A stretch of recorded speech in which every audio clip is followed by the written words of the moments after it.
Assalamualaikum warahmatullahi wabarakatuh. Shamarka fuuna isiniin jecha.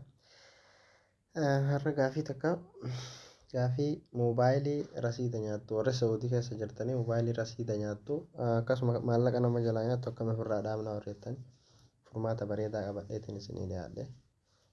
Tole akka itti ofirraa dhaabanii akka sabaabseenii meeseejii keessaan hin dhaabanii aappii moobaayil jedhu buufattanii jechuun istoorii pilaastoora kanarra galtanii gubbaa kanarratti moobaayil aappii jedhu kana barreessitanii yeroo kan isinii fide aappiidhaan kanneen keessaa isa kana buufattanii jechuudha. Moobaayil aappii jedhu kana buusee jira gatii ta'ee fi ooppiin jedhee seenaa.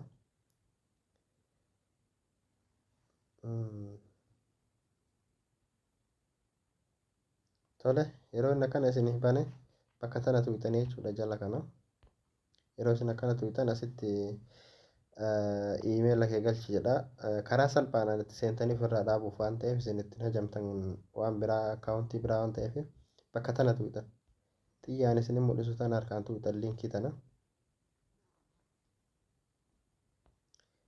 Tole yeroo kana tuqxan akkana isinii fida. Lakkoofsa keessan asii galchitanii jechuudha lakkoofsa moobaayilii sana. Lakkoofsa maallaqa isin jalaa nyaatu san kan moobaayilii isin beektanii isa sana asii galchitanii anamma itti galchaa duwwaashan. Tole koodii isiniif ergaa jechuudha koodiin isiniif ergu bakka kana galfattan. Kun amma kiyya koodii na ergeera. Tole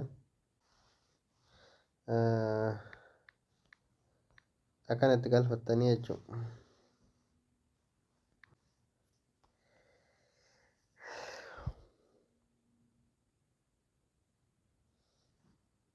Koodii keessan itti galfattanii booda akkana isinii banaa jechuudha. Kun waan amma akkana dhaabanii jira. Kanaafuu amma eessa galtanii bakka tana tuqxan ammaas. Bakka tana yeroo akkana tuqxanii gubbaa kanarratti aktiiv bakka jedhu kana ofirraa dhaabuuf gatii ta'ee fi isa kana tuqxanii jechuudha. Tole obsaan eeggadha. Yeroo inni akkana isinii fide anamma akkana naa fide jechuudha. Moobaayilii 60 irraa fayyadama. Annarraa nyaatu jechuudha. Ana kiyya qulqulluudha. Moobaayilii 60 qofoon inni irraa muraaru. Akkana isinii fida tarreessee waan isinirraa nyaatu guutuu isaa tarreessee jala kana isinii fidaa jechuudha. Isa kana akkam godhuudhaan ofirraa hordeessitanii sabiskiraayib bakka jedhu kana tuqxanii ofirraa haqxanii jechuudha. Anamma kanaafuu bakka kana tuqe narraa haqama. Itti fayyadamaa gatii ta'ee fi keessaa qaba. Akkanarraa haquun barbaadu jechuudha. Isiniif ammoo asitti tarreessee waan isinirraa mul'ataa isiniif fidaa. Akkanatti ofirraa haqaa isiniin jedha. Akkasii baay'ee galatooma. Chaanaala keenya kanallee sabiskiraayib godhaa, sheer godhaa, waan godhamu godhaa isiniin jedha. Akkasii galatooma baay'ee.